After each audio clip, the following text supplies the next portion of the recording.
Now that you know how to log traces with Opik, let's talk about annotation, a powerful way to add human feedback to your LLM interactions. Annotations allow you to mark traces as high or low quality, add specific feedback scores, and build a dataset of examples for future evaluation and fine-tuning. Let me show you how it works.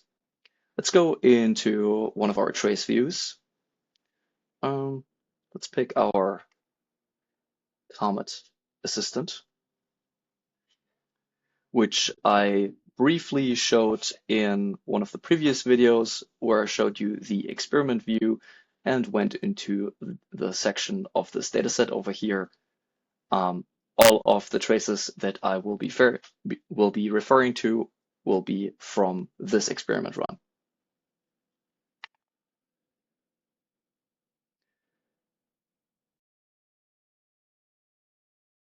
Let's go into this trace and let's open up the feedback scores section, which contains all the metrics that have been logged for this particular trace.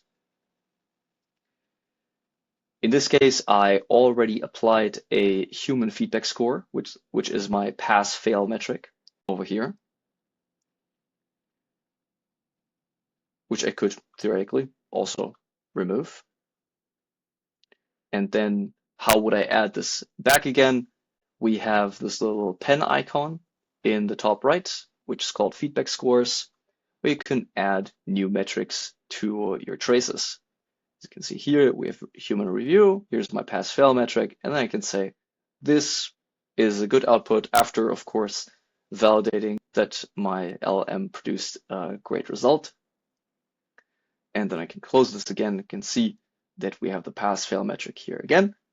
And once more, we can show the filter section here. Go to feedback scores, select a score that has been applied anywhere in any of the traces, and say, I only want the traces that have passed. And here is the one trace that I have applied this to.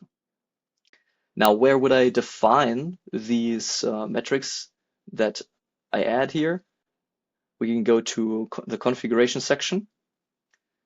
And then we have feedback definitions here. You can create a new feedback definition. And we have the option to create categorical or numerical feedback definitions. And in this case, it would be a sliding scale between 0 and 1. And here we can add as many categories as we want. For example, if we would say we would manually grade the hallucination of, which we probably shouldn't, but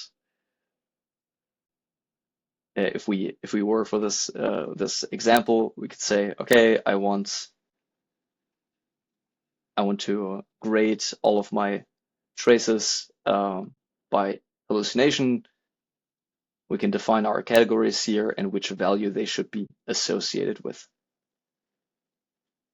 You can also click the three-dot menu over here and edit your trace later on. You can rename it and should apply across the platform.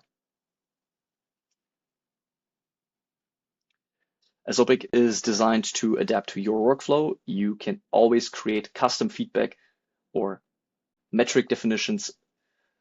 For example, I might want to score traces on accuracy, relevance, or tone. And if any of those metrics are not represented in Opik by default, you can always create custom feedback definitions. Let's briefly look at the documentation for this. We can go to the metric section here, which has great many examples on how to apply custom metrics and all the default metrics that are already here for you to use. We've already seen answer relevance and the Liebenstein distance in the example we just looked at. And then we also have metrics like hallucination, and one feature that is really cool on the platform is the LLM as a judge metric, where we call second LLM to evaluate the responses from the first one in our application. Now, these annotations and metrics serve multiple purposes. They help you identify patterns in a model performance. They can be used to filter and find problematic traces, as I've just demonstrated. They provide training data for future model improvements, and they create a feedback loop between users and developers. On the note of creating training data, we can go back into one of our projects here and once more apply our filter. And in this case, let's say we just selected all of the great, fantastic responses that we had, that we approved as a human. We can select all of these, and then we can say, either we can download those if we want to use them locally in figuring out what the next step is for our LLM application, or we can add them to a dataset. Create a new dataset. Start this workflow again. Create a new dataset, test, create dataset.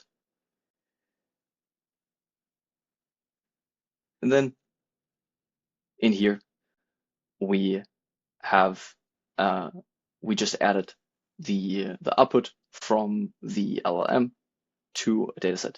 Maybe we need to run some cleanup on this to get it into the exactly right format that we want, but it's a really convenient way to collect all of the great results or maybe negative results from our LLM calls that we might want to use to validate future LLM calls and interactions.